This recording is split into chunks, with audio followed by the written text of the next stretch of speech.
What's up, everybody? It's Danny Green back with more Inside the Green Room. My co-host, Harrison Sanford. We are welcomed by the one and only, one of the greatest teammates I've ever had, Jared Dudley. Welcome back, my dog. It's been a pleasure. How things been going, man? I know you had some, heard you had a little injuries here and there, but what's going on? How's the road been for you? Yeah, man, glad to be back on the show. First time, last year was definitely an epic one. People really remember. We're talking about Rondo being key to the championship. But for me, man, everything's been good. I can't complain. We're playing well. Another chance to be able to, repeat. I had a little dust-up injury in my calf. It's just all it is old age. Put old age to the right of the column. But nah, man, we working. It's hard because you can't really work. No one's really practicing. I mean, if you are, I don't know how you're doing it, but for us, it's film. It's going over. It's just film. And you know how it is when you're on the vet team. It's easy to take it from the film to the court. We get started. This is year 14 for you? 14.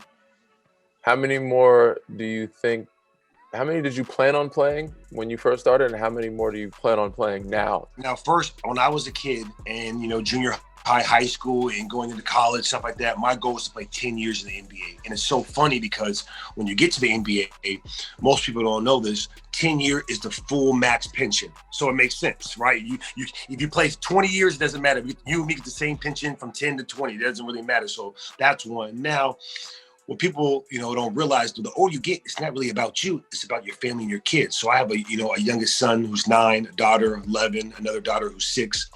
My son, I'm trying to somewhat inspire him. So I would love to play one more year at 15. Hopefully we can get this, coronavirus gone. Fans, I want him one last year so he knows that I couldn't do more than that. Sometimes they boot you out. They might try to boot me out this year, but I just think that you need vets to be able to help out in the locker room, man. And I think if it's not with the Lakers, I believe that there's a team out there that will respect what I can do and help that locker room. And I would love to see my son, maybe even travels to some games. Like I want that my last hurrah, him to be heavily involved. And then so after that, coaching, would you still want to try to be a part of that? You think you can still give him that type of experience as a coach? It's coach or GM. That's what it is. And I'm leaning towards coaching. Just because if you get fired, you can be an assistant. I can go into TV. General manager is a little bit different. I would prefer to be able to control the team like a general manager, but it's different because once you get fired from being a GM, can you be an assistant GM? It's tough, man, and you got to work your way up, just like coaching.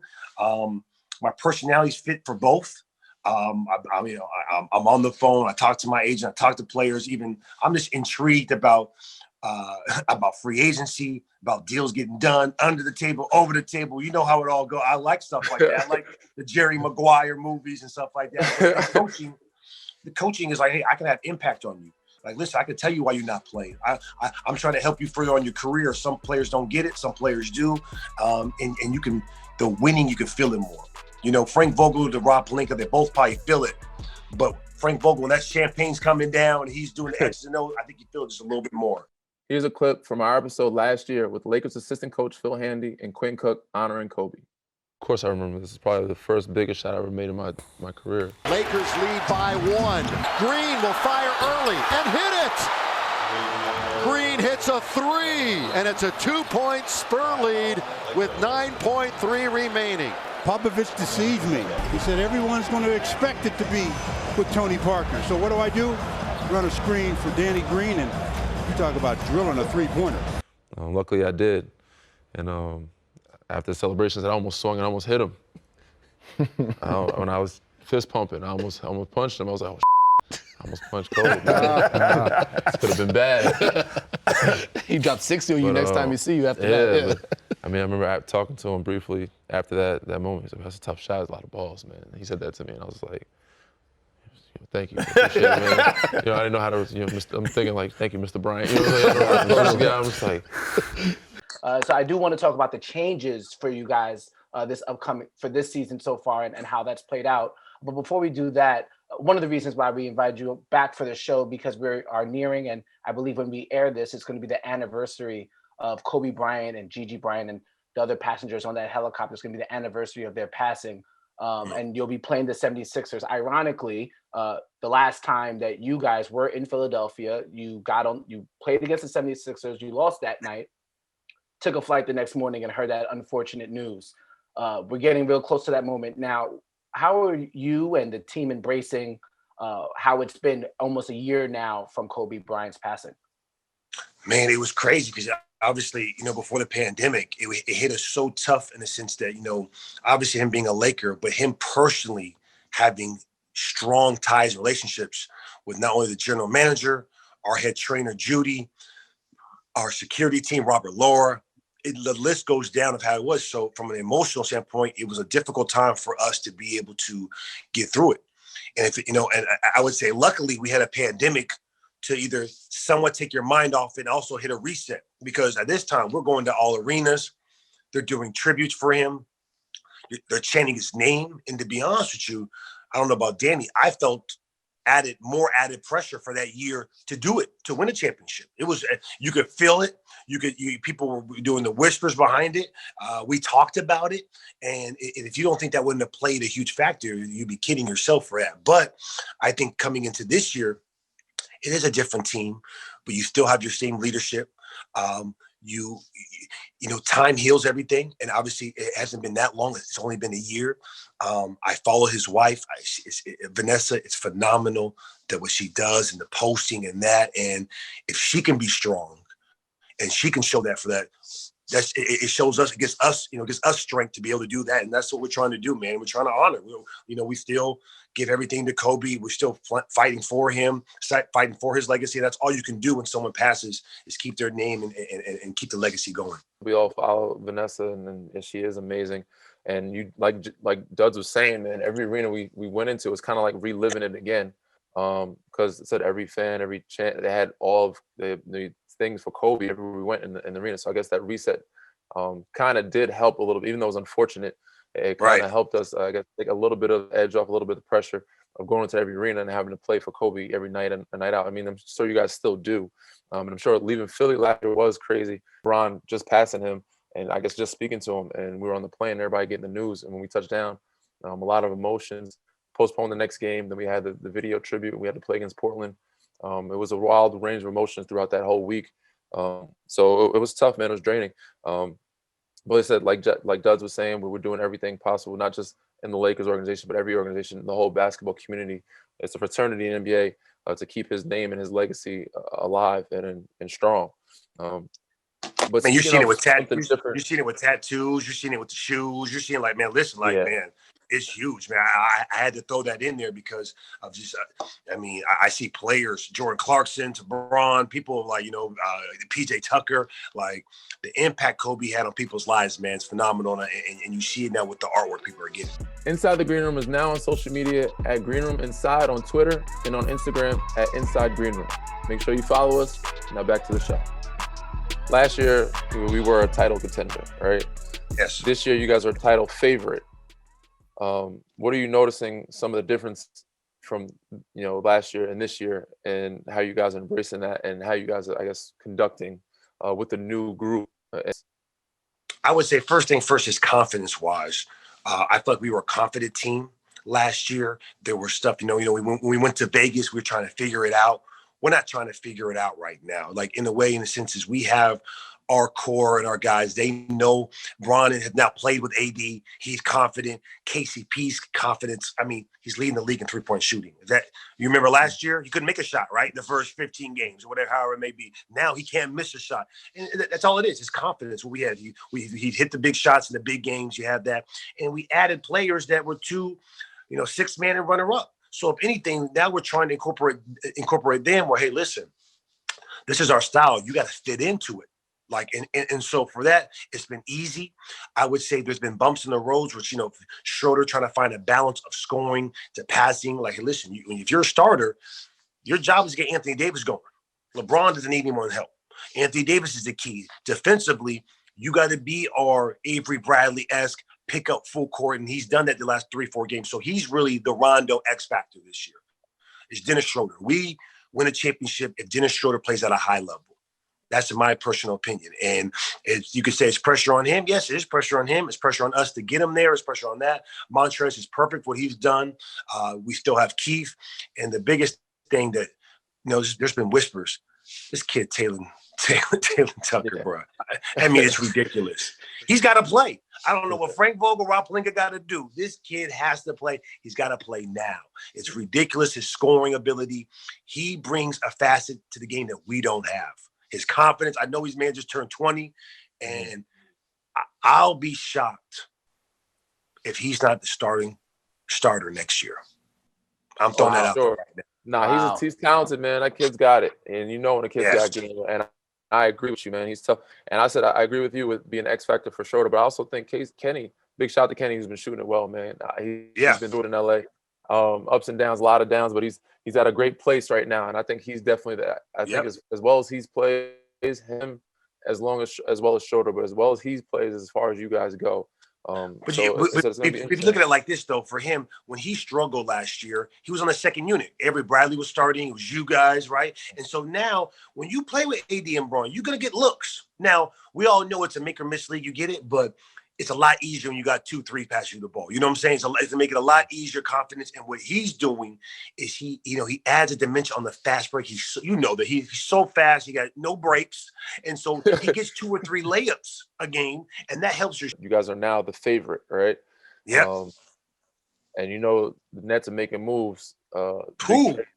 Yeah. So what was the vibe like in the group chat when the trade went down? What were you guys thinking, looking at? What was the I guess the feel, the energy of that movement?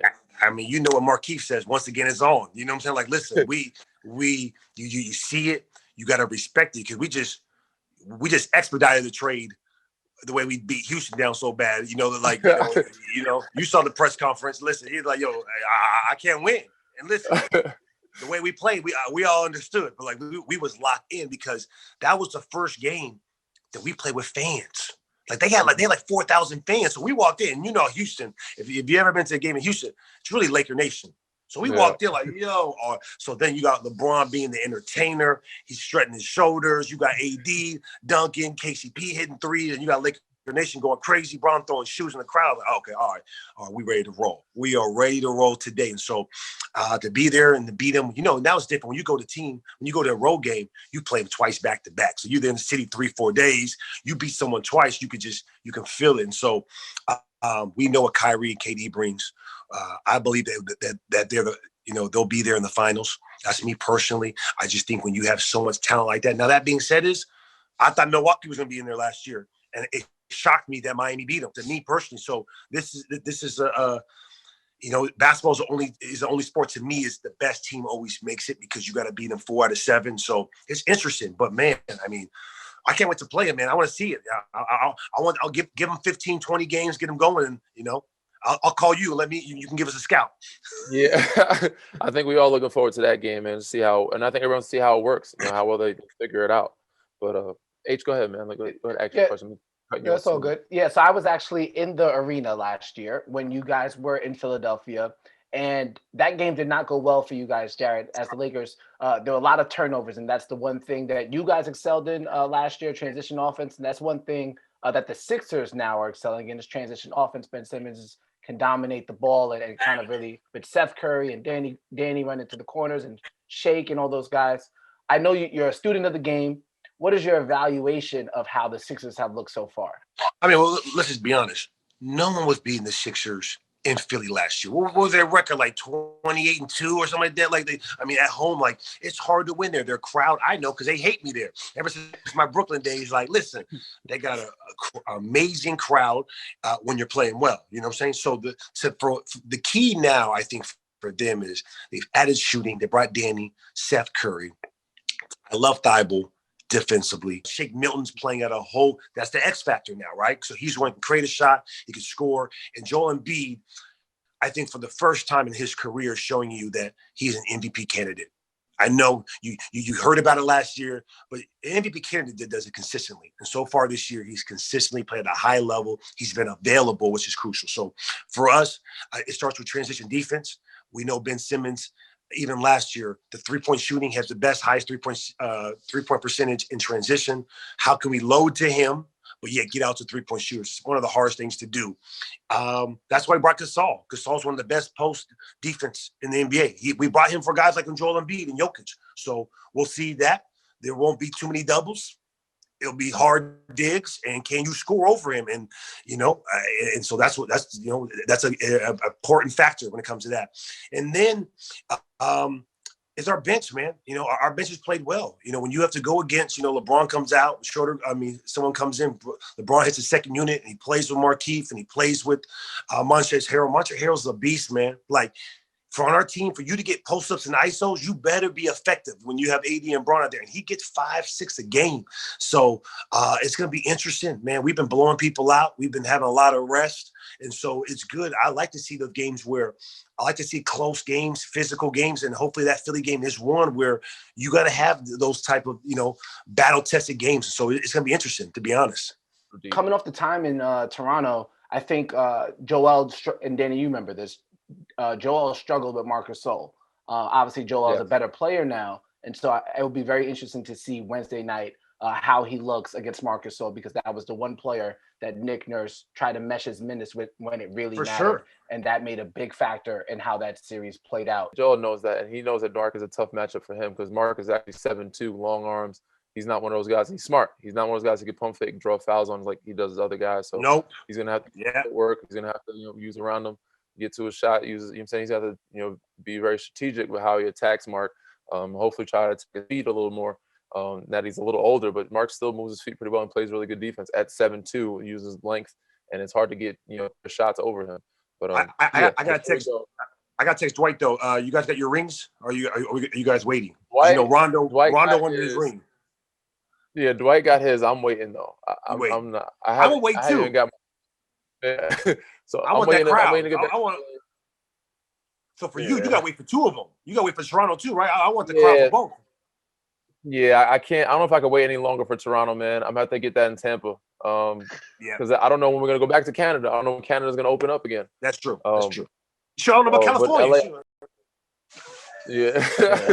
You know which world we're living in. We're living in.